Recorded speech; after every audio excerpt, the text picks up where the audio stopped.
This What's Working with Cam Marston podcast is brought to you courtesy of Michelob Ultra Beer.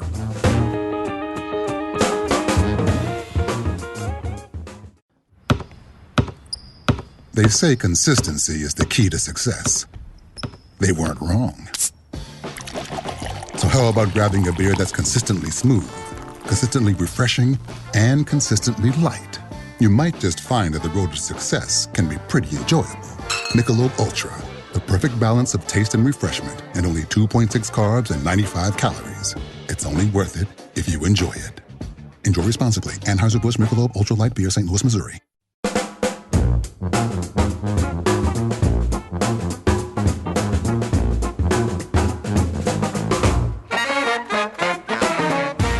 Welcome, everyone, to What's Working. I'm Cam Marston. What's Working is brought to you by the Alabama Center for Real Estate at the Culverhouse College of Business, all housed at the University of Alabama. Thank you for joining us for yet another show. I'm glad you're here. The goal of the show, if you're fairly new to the show, is simply this. We look for workplace, workforce, and marketplace trends that benefit the businesses of Alabama. We try to find guests who have insights into those trends and who can talk about them in such a way that will give you and me an idea of something we can do in our own businesses that will make things just a little bit better. It could be new ideas on recruiting people. It could be new ideas on retaining people. It could be new ideas on how to go to market, etc. We're looking for ideas from the guests that can articulate them well. Today, I'm bringing back for the third time, I think it is, to the show, an economist. And as back in the day, and it looks like it's going to begin again soon, but back in the day, my travel to give presentations, it was quite a bit. There were years that I would do 60, 80, sometimes, and not very often, thank goodness, 100 presentations a year.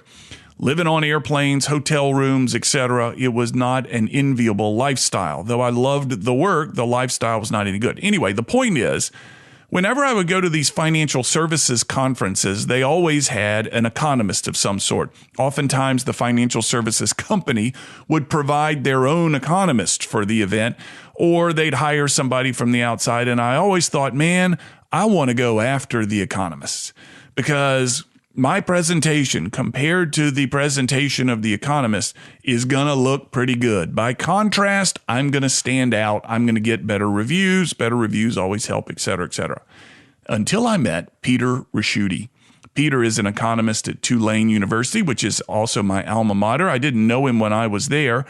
But Peter is a really dynamic, engaging, fun, and funny economist. Now, those are often contradictory terminologies, but not with Peter, as you'll hear soon.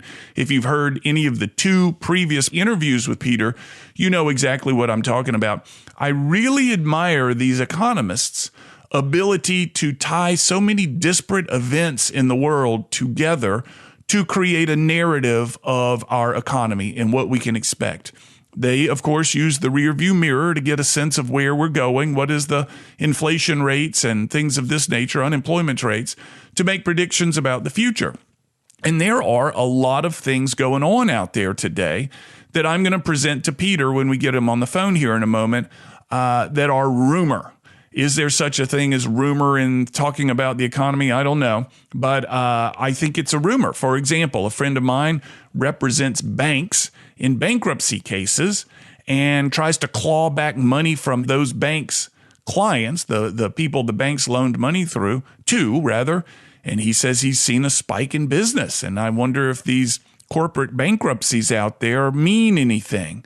Another was an economist said, gosh, of course we're going to have inflation. When you throw this much money into the economy as a result of the pandemic PPP loans and all these low interest loans, of course you're going to have inflation. I want Peter's opinion on that and how long it may last and what levers are available to pull to stop it and how quickly those levers can have an impact.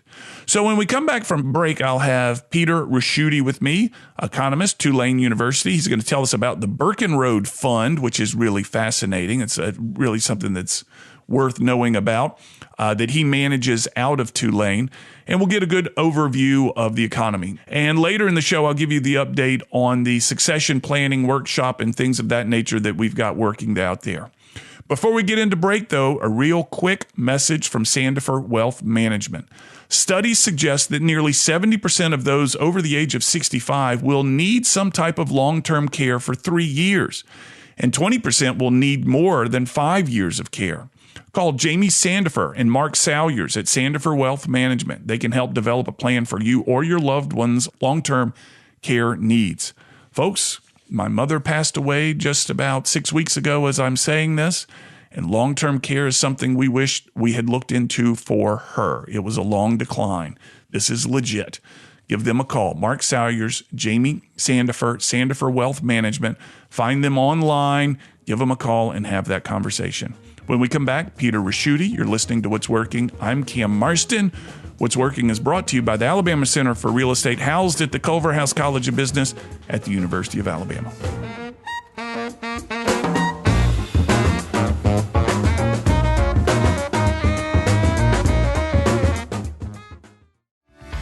Do you have an industrial or commercial construction project you're ready to make a reality?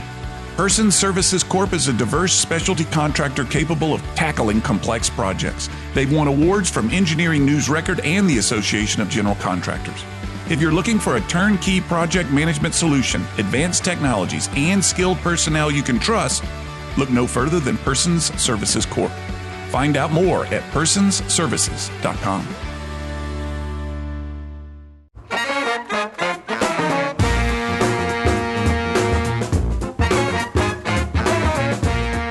We're back. You're listening to What's Working. I'm Cam Marston. What's Working is brought to you by the Alabama Center for Real Estate at the Culverhouse College of Business, based at the University of Alabama. And I'm on the line today with my favorite economist in the world. And I know you're thinking, well, Cam, how many economists do you know? And I have to say, enough to know that I have a favorite. Peter Ricchiuti is calling in from New Orleans. He's an economist at Tulane University.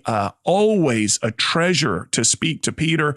His views of the world are very cogent, and his demeanor is very entertaining. Peter, thank you so much. I think this is your third tour through What's Working. Welcome back. Oh, I've always enjoyed this, and I know your subset of economists is probably small, so I'm like 1 out of 2, but I like being ranked number 1. You are. And let's not get into the names that are number 2, but you are still number 1, and I'm grateful for it. Thank you. You always are able to give an overview of the world these days, and though this show is pre-recorded and by the time it airs, there could be any number of extraordinary events that have upended this conversation. I do want to go in with a question for you based on a comment that I heard from a buddy of mine, and let's ask you to opine on this, if you will. The buddy of mine said this. Now, he is a bankruptcy attorney. He represents banks in corporate bankruptcies where the banks are trying to claw back their money from those that have declared, the companies that have declared bankruptcy. He was sitting on his hands months ago, he said, having very little work, and it's exploded recently. He said the corporate bankruptcies are spiking, and he is worried that there is something on the horizon. The music is about to stop, and people are all searching for chairs. Thoughts on that?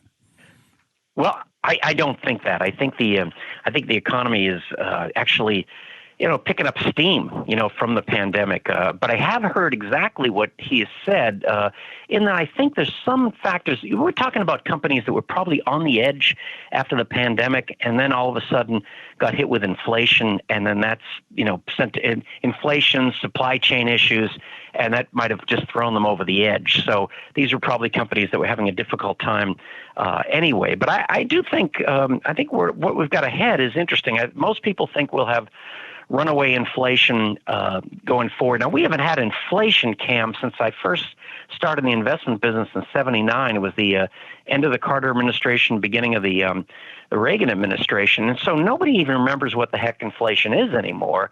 But I remember being a very difficult time. I remember at that point, mortgage rates were 18%. Yeah. It was a completely different ball game. But I think by the end of the year, you're going to see inflation go back to about 3% versus the 7.5% we're seeing now.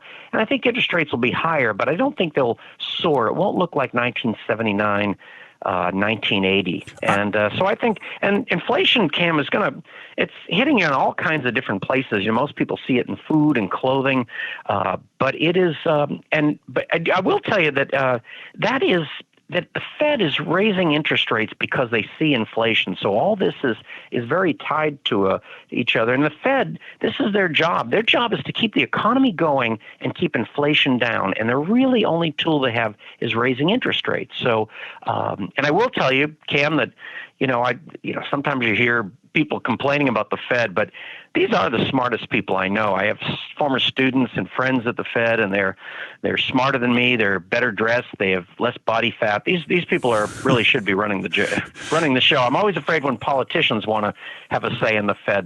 That's frightening. Yeah, and that's what social media is for. I can be an expert in astrophysics in one post, and then I'm an expert in federal monetary policy in the next post. Social media allows us all to be experts at whatever it is. Expert is such a vague term. Yes. Yeah, well, let me. You said something that struck me. Do you think the Fed can get inflation under control within 12 months? That's kind of what you just said. Yeah, I think they can. It's going to hurt, but I think they can. I'll give you a good example. Is right now we have a white hot housing market, and housing prices keep going up and up, and so this is a good example. Interest rates go up. And it's going to, well, I did some math just getting ready to talk to you today. And let's say interest rates, mortgage goes from 3% to 4%, which is, kind of about what we've seen here. If you were buying a $500,000 home and you had a $400,000 mortgage, that difference between a 3% interest rate and a 4% interest rate over 30 years would cost you $80,000 more.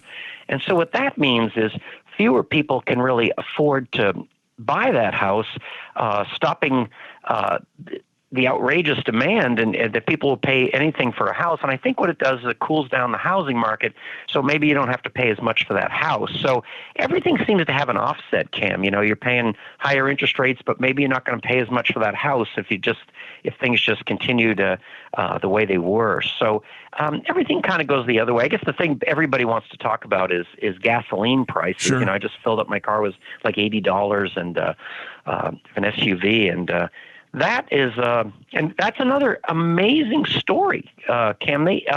What you have here is, first of all, you have Russia's oil off the market, which is a big, big deal. And people say, well, we only buy about 1% of our oil from Russia. Well, it's just a giant pool. It's a global price.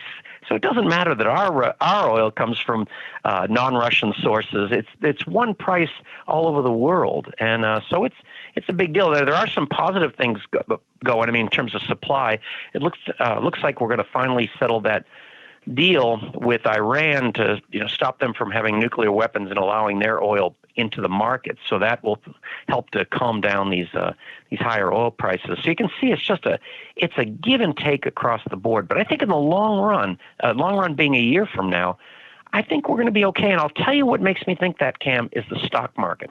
The stock market has been doing very, very well. We're down about 5% from the beginning of the year. But if the stock market really believed that interest rates were going to go through the roof and inflation was out of control, you would not see a good stock market.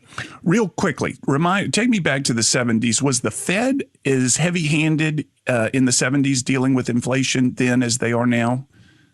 Oh, much more. Much more. They were really, they would, under Velka, they would just trying to do whatever they could. In fact, I think now, things I completely forgot about, but under President Ford, where this whole thing started, he was handing out buttons that said win, and it stood for whip inflation now. Mm-hmm. So it was a constant topic, and of course what the Fed did, and might be what happens, is the Fed raised interest rates so high to kill off inflation that it actually caused a recession under the first couple of years of the Reagan administration. Yeah. So that's the thing. You've got to raise rates to slow down inflation, but not so much that you kick us into a recession. I would not want to – it's a high wire act for the Federal Reserve. Very delicate, and they know that any lever they pull – the impact from that pulled lever is what, 6 weeks, 8 weeks, 8 months down the road?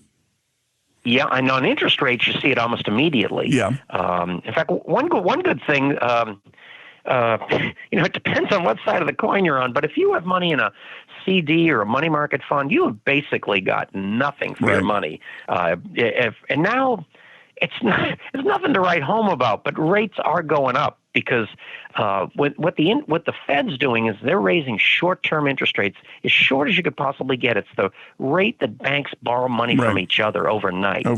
So, yeah. So I'm happy to hear that you feel like this pinch that we're feeling right now, food prices, and I do want to talk to you about food prices as a result of the changing fertilizer prices, which is phenomenal. Right. I want to talk to you about any of the other global disruptions that we see out there. But I'm glad to, anyway, getting back to the point, I'm glad to hear that you feel that this pinch that we're feeling right now is, and I'm using air quotes, temporary. Yeah, I do, and I think the Fed uses the word transitory. But I really, I've been doing this for 45 years, and the stock market is always ahead of an economy. They say by 6 to 9 months, and I think the fact that it's held in so well really indicates that they might be talking a good game and complaining, but the investors don't really see this lasting forever. Well, I'm glad to hear that. Now, I want to go to break, and when we come back from break, I'm going to share with you the second rumor that I heard recently at a conference in Birmingham and ask you to opine on that. This is another economist, not my favorite economist, though a very good guy, but not my favorite. I don't want you to get jealous. Does this have anything to do with an Elvis sighting? Because I'm not familiar with that. We'll talk about him and his predictions, and I'll give you the opportunity to poo-poo his thoughts if that's what you would like to do, or to celebrate his thoughts. But it has to do with the huge influx of cash into our society post-COVID and your thoughts on that. Anyway, let's go to break and we'll come right back. You're listening to What's Working. I'm on the phone with, as you've already heard, my favorite economist in the world, Peter Ricchiuti at Tulane University, also my alma mater. When we come back, we'll talk about the PPP loans and things of that nature and what they may be doing to the economy. What's Working is brought to you by the Alabama Center for Real Estate at the Culverhouse College of Business at the University of Alabama.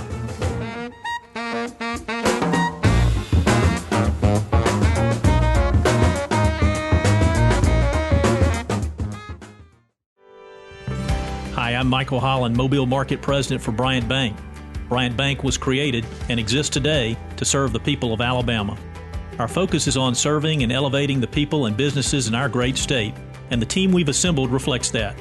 Our bankers and service providers aspire to be legendary, whether it's your financial plan, instant debit cards, online and mobile banking, person-to-person payments, Apple Pay, or controlling your debit cards with the swipe of a button. Growing communities across the state of Alabama, and certainly here in Mobile, deserve the support of a bank who calls Alabama home. We have a history of putting care into action, and we're all in on Alabama, and I, as the Mobile Market President, am all in on Mobile. We are the local bank for you. Stop by our Mobile office today at 6151 Airport Boulevard, or one of our 3 offices across the bay to find out what unbeatable service and legendary results are all about. Bryant Bank, Equal Housing Lender, member FDIC. Customer service never goes out of style. In fact, I think it's safe to say that customer service is more valuable and more important now more than ever. Hi, this is Cam Marston. One thing that my over 200 episodes of What's Working has taught me is how important customer service is to building and maintaining a thriving business. It's the growing need for customer service that's led me to partner with one of the state's leading customer service trainers to create our program called Delivering 5-Star Customer Service. Your team will get one 90-minute training session per month for 6 consecutive months. Each session builds on the skills learned the previous month, allowing your customer-facing teams to practice before moving on to the next lesson. And the 6 lessons address everything from appearance to electronic communications to conflict resolution to maintaining a service mindset. Our program travels and is delivered in person at your workplace, nothing virtual. You simply can't practice the level of the skills this course teaches virtually. For more information, email me, cam@cammarston.com, and let's schedule a time to talk. Remember, you have less to fear from outside competition than you do from discourtesy and bad service from inside your own company. Again, email me, cam@cammarston.com, and let's talk about your business.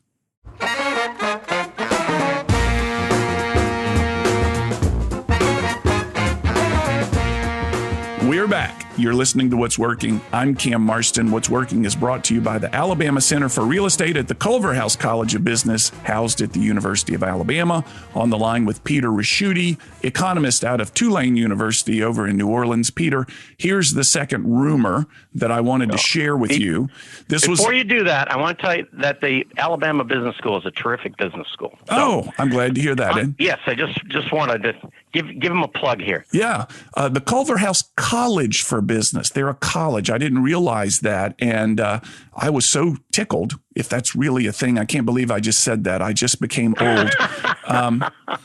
That they wanted involvement in my show, and that they wanted to get involved. Is so great. And Grayson Glaze was the guy that reached out. And anyway, very, very proud to say that every time I say it. I have a friend named Kwok Wong that works over there. When I go to visit him, of course, I get to him and I get to the business school, but I have to stop at that Dreamland barbecue. Oh, yeah. Yeah. Well, there's and good reason. It's good stuff. There's one in Mobile, too. If you ever come through this part of town, I'd love to meet you there. Yeah.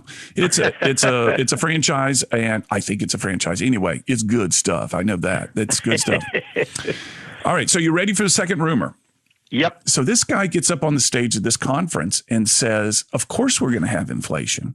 COVID hit and we printed money and we threw all kinds of money, not just the PPP loans, but all kinds of money into the economy post-COVID, during COVID, trying to keep it alive. And everything you're seeing out there today regarding inflation is exactly what happens when you dump boatloads full of money into society. We can't be surprised by this. We predicted this. We've now got to deal with it. Over to you, Peter.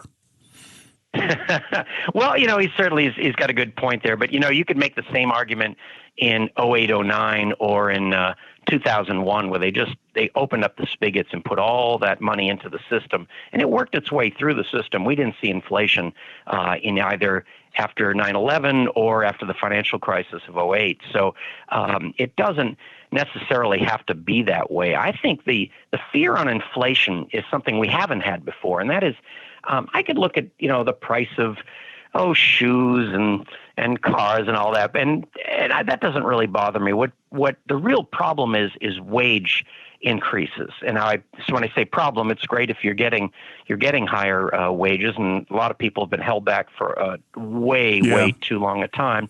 But it's this isn't a good economics term, but it's sticky. Yeah. You really can't give somebody a raise and then cut it back. And so that's built-in inflation. That's the real deal. I think the other part is something that people aren't talking about yet, but it's and it'll be very controversial, is the idea that I think globalization is ending. For the last 30 years, we've been taking manufacturing, and we could do it cheaper abroad. So we just had it made abroad and brought in here and all that. And of course now we're being faced with the fact that we're having real shipping problems. China, which was a very low cost a place to have anything made, their wages have gone up too as they've become more industrialized. So I don't think that globalization is going to be what it was. The reason I liked globalization is I always felt it would lead to world peace. Yes. Because, if you've got a plant in Taiwan, and they're going to start bombing Taiwan, there's that CEO is going to be at the White House at the door saying, listen, I got some things I got to talk to you about, Right. And so, and you can see it. It is interesting because, I've heard the expression, banks can't beat tanks, but U.S. companies are doing, and actually worldwide companies are doing a great job on Russia. I mean, it's a very different country. They're getting a lot of misinformation, but if you just wonder if people will turn on Putin, their own people. And so this financial maneuvering, I think, is pretty fascinating. So we'll have to see. But the big thing about globalization, Cam, is that secretly that is what has held back inflation for the last 30 or 40 years. And we're not going to, and it's going away, or at least in a big part. If the reason you're, like clothing, I mean, to me, a suit costs me about what it cost me 20 years ago. Car prices haven't soared or anything like that. And the reason is they were outsourced for lower costs, and we benefited from those lower costs. Now, we lost jobs in manufacturing and things like that, but that's what's held inflation back. And I think the gig is up. And so you're going to have more. I think you'll have more manufacturing, not only in the U.S., but also Canada and Mexico, basically, places we can get to very easily, and less in Southeast Asia and around the world. But that's going to cost us. I mean, it's going to cost us in inflation. And I think everybody's going to have to think to themselves when they go to Walmart, wow, this costs more than it did before. Well, I'm not going to throw stones, but, a lot of what you bought at Walmart came from China and Southeast Asia and Vietnam, the whole thing. And now you're going to see less of it. Well, Walmart was pay more for it. Walmart was big into the Made in the USA label for a while, and that quietly went away when they realized that it would be cheaper if it weren't made in the USA. But I want to go back to your comment on globalization being the big purveyor, if you will, of peace in our time. And if we've got such a tight relationship with these different countries, due to us manufacturing and purchasing from one another, it's going to make us want to get along. And those days are over, huh? Yeah, it's certainly to a high degree, and I think it's going to get more and more over time. Yeah, it was that was we would say in Louisiana the lagniappe to globalization was kind of required peace. Yeah. Let me ask you about this. So Amazon is paying people, I think, starting wage now. I think I saw $18, and the federal government is paying contractors a minimum wage of now $15 or something like it is. But they've pushed up the minimum wages. Starting salaries, starting wages are continuing to increase. And it would seem to me that this is going to push up wages internally in these organizations as well. So if I've been working for Amazon for 5 years and I'm making $18 an hour, and some new guy comes in, no experience, no predictability in the workplace, and he's day one he's making $18. What am I going to do? I'm going to go to the boss and say, "Hey, I'm a reliable person.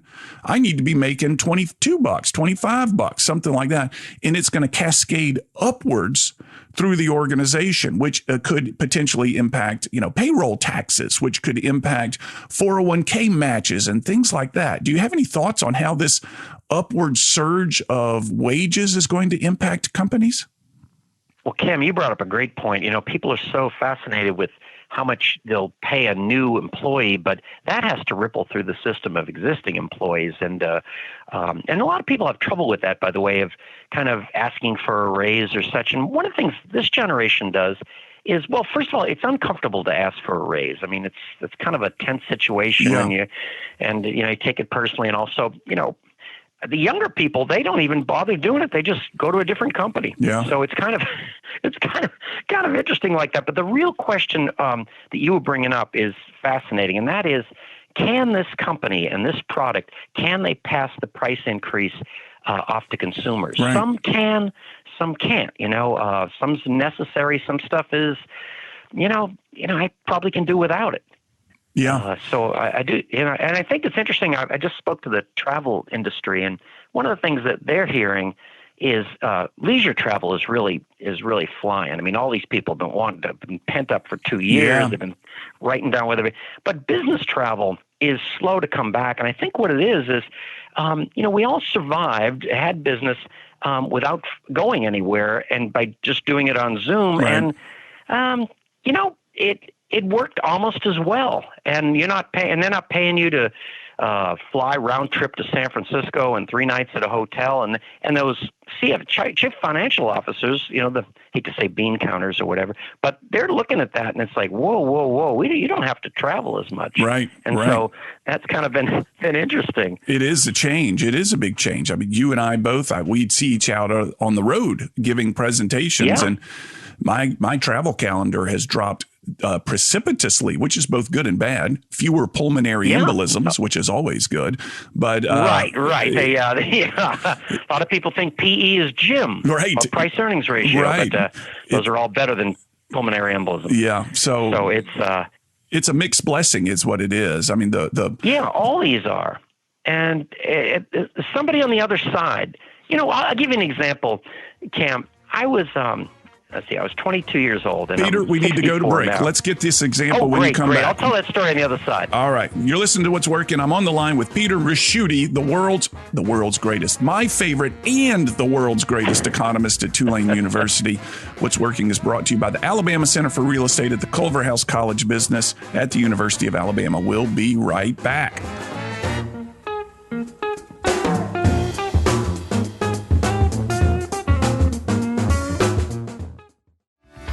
Need a trustworthy contractor for your next big project? Person Services Corp has served clients with dedication to safety, quality, and performance since 1978.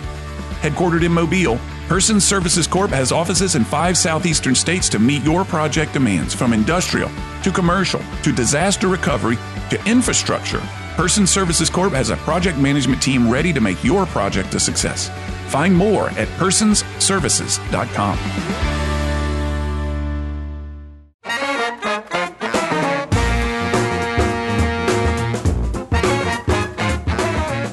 We're back. You're listening to What's Working. I'm Cam Marston. What's Working is brought to you by the Alabama Center for Real Estate at the Culverhouse College of Business at the University of Alabama. I'm on the line with Peter Ricchiuti. He is an economist at Tulane University. Peter, just prior to the break, you were beginning to tell me what I could tell was going to be a glorious story, because it began with something like, when I was 22. I'll let you take it from there. Those stories usually end up in jail time, but not this one. It is no. I was getting at is how there's 2 sides to every economic story, and the one was when I was a very young guy. Okay, here's the point: I'm 18% mortgages, and the stock market is terrible. And we had an analyst come in, and he said, obviously with 18% mortgages, let's say you're an existing house and you got a 6% mortgage. Now, if you sell that house, you can't take the mortgage with you. You have to go buy the new house with the 18% mortgage. So nobody was moving. And this was before the days of Home Depot and Lowe's. But he said, nobody's moving. And all over America, couples are saying, if you don't paint that den, I'm leaving. And the worst part is I'm leaving the kids with you. And so he had us buy shares in Sherwin-Williams.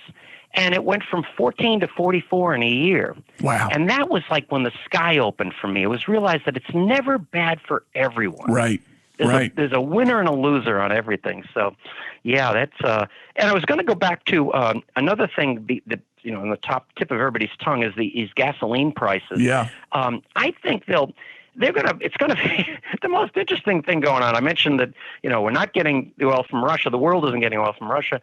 And then we have Iran oil. Looks like it's going to be coming in pretty soon. But the real thing is, you remember we thought we all had energy independence just a few years ago.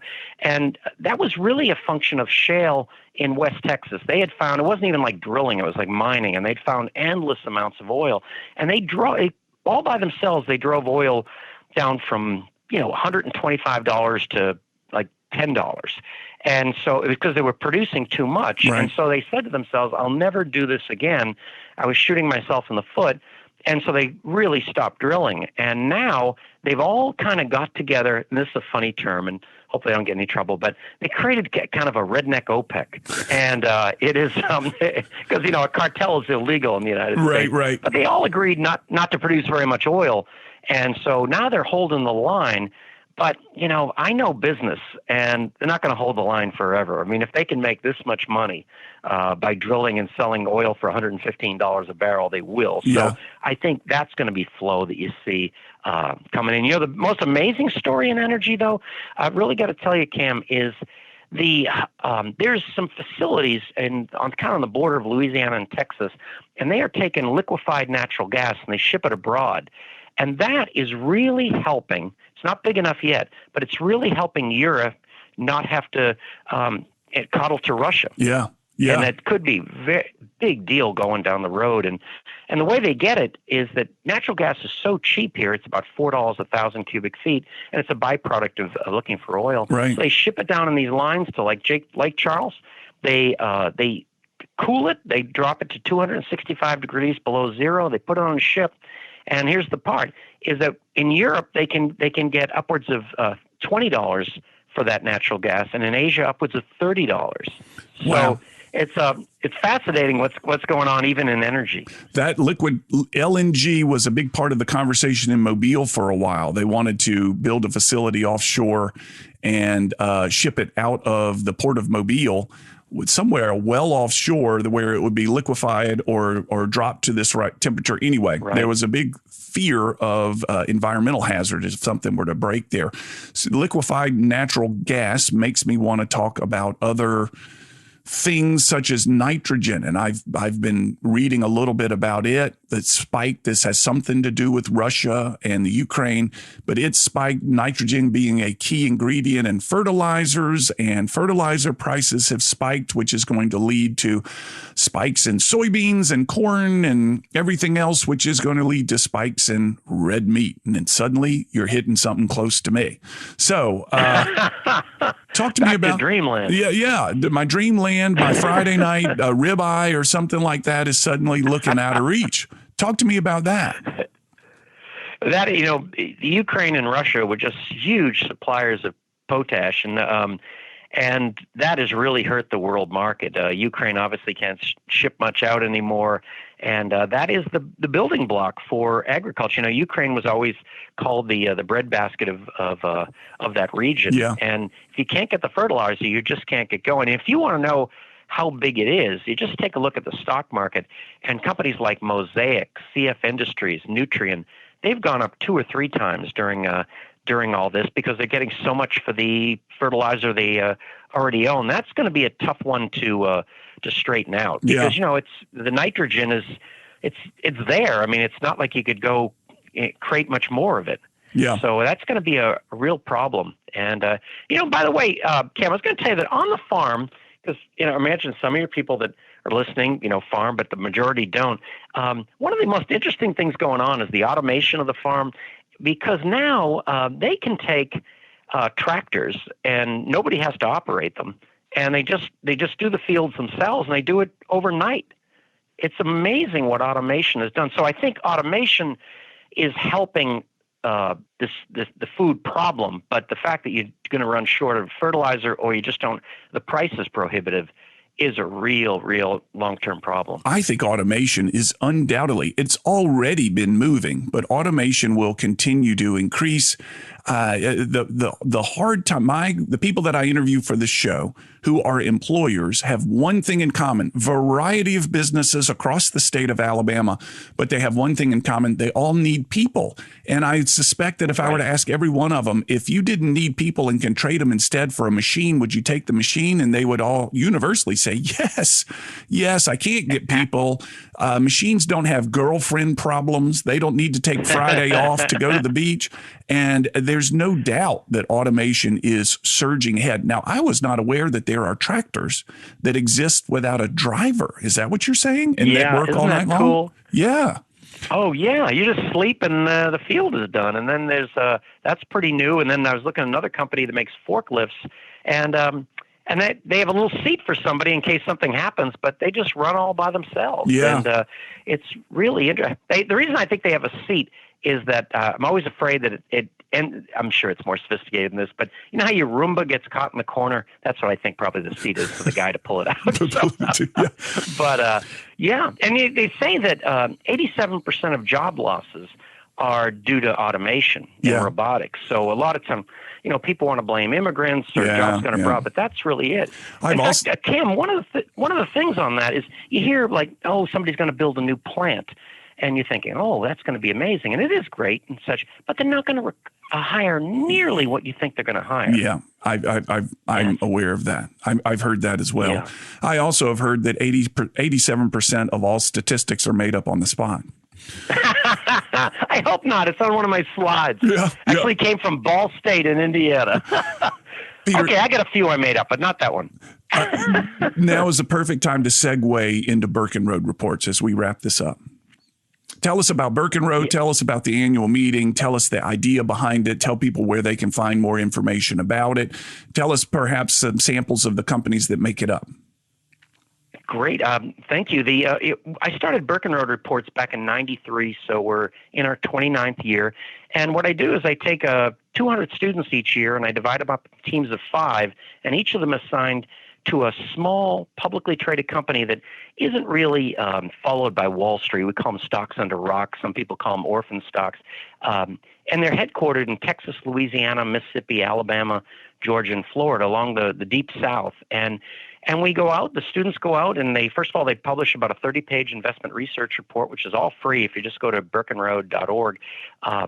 And they actually, part of it is they go to visit the company, and they spend a day with the CEO and the CFO. We fly them out there. In Alabama, we have two companies, and that is Hibbett Sporting Goods, which is a great company. That stock's been amazing. And another company in Mobile called Computer Programs and Systems, which is, when you go into a hospital, particularly a rural or community hospital, that's the software that runs the whole thing. There's no longer a nurse writing down on a legal pad, when she gave you the medication. Right. So it's pretty great. And and so we've sent 1,100 students from this program onto the investment business. So it's been a great springboard. It's also got a lot of exposure for these companies. Nobody follows them from Wall Street. They're not large. Maybe it's not worth sending some high-paid guy from Wall Street to go down and visit with the company, but we do, and we found a lot of opportunities. We've had 55 companies bought out. And those 55, when you get bought out, you usually get bought out at like a 30-40% premium. So if the stock's at 20, that next person coming in is going to offer $26, $28 a share. So it's always been good for investors. And then at the end of April 29th, we're going to have our 25th annual, 25th anniversary. What is that? Is that styrofoam? No, it's silver. That's what it is. Silver. I'm coming up on that. I better get this right. Maybe in your marriage, it's styrofoam. If it's not a styrofoam cooler, at least it's a Yeti or something. Yeah, exactly.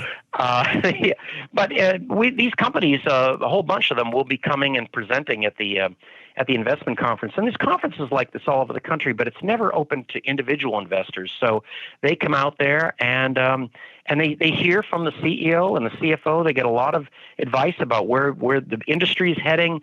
So even if you're not an investor really looking at these companies on that perspective, you get a great idea of what they're facing. The same kind of things you and I are talking about. What's really hurting them? What's helping them? And so if they just go to burkenroad.org, they can register. It's all free. We usually get about 600 people each year. Last year we were virtual, of course, and we had 1,100. But it's a terrific event, and our keynote speaker is Tom Lee, who's a legend in private equity, and it's going to be at the Westin Hotel downtown, which has the prettiest views in the city. And of course, it's also, who wouldn't give this plug? It's also the first weekend of Jazz Fest. Absolutely. So come on over for that too. And we avoided the tornado the other day, which was good. Yeah, congratulations on that. We got a lot. Hurricanes, tornadoes. I assume locusts is next, but it's locusts are definitely up for that. I saw that tornado. The video footage was awful, but I'm glad only one person was killed. Yeah. Maybe, is that right? But considering a tornado going through an urban area. Oh, and at one time during the night, they thought it was going to clip the French Quarter, which I don't know. So if that did, you would have saw our exotic dancers and jazz musicians airborne. So I'm glad that didn't happen. They feel airborne, but they're really on the ground. From a guy who went to school here. Yeah, absolutely. Yeah, Peter, it's always a delight. Thank you for your insights on the economy. Everybody that's listening now is absolutely thoroughly. They were confused when we began. They're befuddled now. And I'm not sure if that's the right way we wanted to take them, but it's been a fun journey. It has, Cam. It's always a pleasure. Take care, buddy. We'll go to break. I'll have final comments when we come back. You're listening to What's Working. I'm Cam Marston. What's Working is brought to you by the Alabama Center for Real Estate, Culverhouse College of Business, University of Alabama. Thanks again, Peter. Thank you, Cam.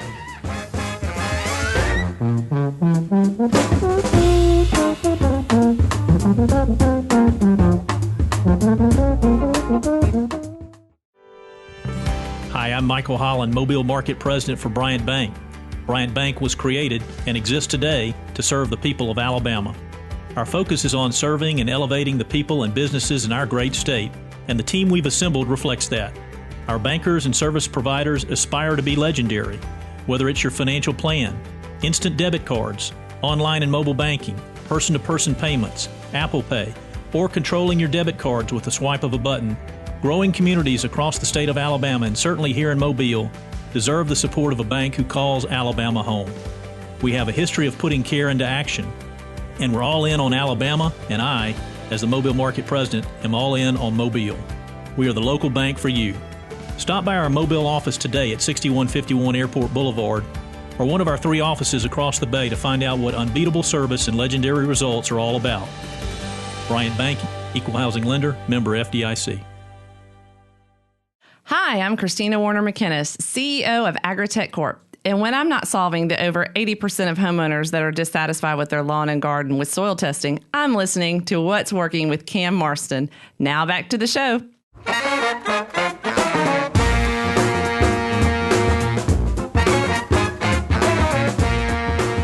Isn't Peter a delight?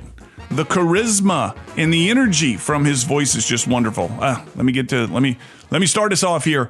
What's Working is brought to you by the Alabama Center for Real Estate, housed at the Culver House College of Business at the University of Alabama. Peter is just a delight to have on the phone and to speak to in person. I love his view of the economy. That, number one, these bankruptcies that my banker friend is experiencing as he represents the banks are an anomaly, says Peter. That's great. Happy for my friend that he's busy, but glad that it's not telling of a greater gloomy economy. Number two, that the Fed's levers that they can pull, the Federal Reserve's levers that they can pull, will have an impact in what I kind of consider a fairly short amount of time. I thought it'd be a long tail. Once they pull the lever, it takes a long time for it to get through the system. Not so, and I'm glad to hear that.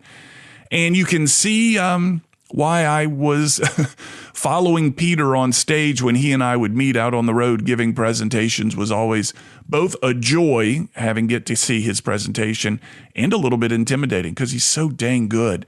The jokes that he tells, folks, if you're looking for an economist to come give a presentation, that you want, one, really good content, and two, a humorous view of the world, I want you to find Peter Ricchiuti at Tulane University and give him a call. I as you can tell, really very, very good. And he was incidentally the moderator of the New Orleans Literary Festival. They gathered authors from all over the world, all over the U.S., and put them on stage one at a time over a period of several days, and Peter moderated several of those sessions. I wish I had known. I would have driven over there to see that because some of these authors were some of my favorites, and then hearing Peter manage that conversation would have been a true treat. Anyway, I'm lucky to call him a friend. All right, moving on, things that are on the calendar. Succession Planning Workshop will be held in downtown Mobile. The date, May 26th in the afternoon. May 26th in the afternoon. Community Foundation of South Alabama, their beautiful new building, their wonderful new meeting space. Email me directly, Cam, C-A-M, at cammarston.com for more information on that. Speakers will be Jamie Sandifer and Mark Salyers with Sandifer Wealth Management. They will be giving case studies of how people have exited and used a financial transaction of some sort to pay their way out as well as to finance a part of their retirement. Other speaker will be Rick Miller. Rick will be offering case studies on how he has trained the person leaving the organization to turn it over, as well as how he's trained the person who will be taking over the reins, how to prepare to do that. Rick is a consultant, and his case studies will be just as enlightening as educational. I couldn't get on here and not talk about the book that I've been talking about forever now. I'm a little bit sheepish. I reached out to the book designers not long ago to say, hey, what are we looking at here? When are we going to be able to have this thing turned over and start printing? And they said, much to my chagrin, probably 30 days out, Cam. I'm like, 30 days? I've been working on this thing forever, 30 days. So I'm guessing 30 days. And I will let you know what works. The top 10 ideas from the first 200 episode is, knock on wood, cross your fingers and toes, about 30 days out. Once it gets closer, I will be releasing chapters at a time to listeners. If you email me or text me at a certain number, you'll be getting a copy of each of the chapters of the book. Again, called What Works, the 10 best ideas from the first 200 episodes, small to tiny business case studies that we've heard on the show. That'll wrap us up this week. What's Working is brought to you by the Alabama Center for Real Estate, the Culver House College of Business at the University of Alabama. Producer John Thompson, Ion Digital. Good guy, that John Thompson. Have a good week, everybody. We'll get another show ready and organized and set up for you next week. Take care.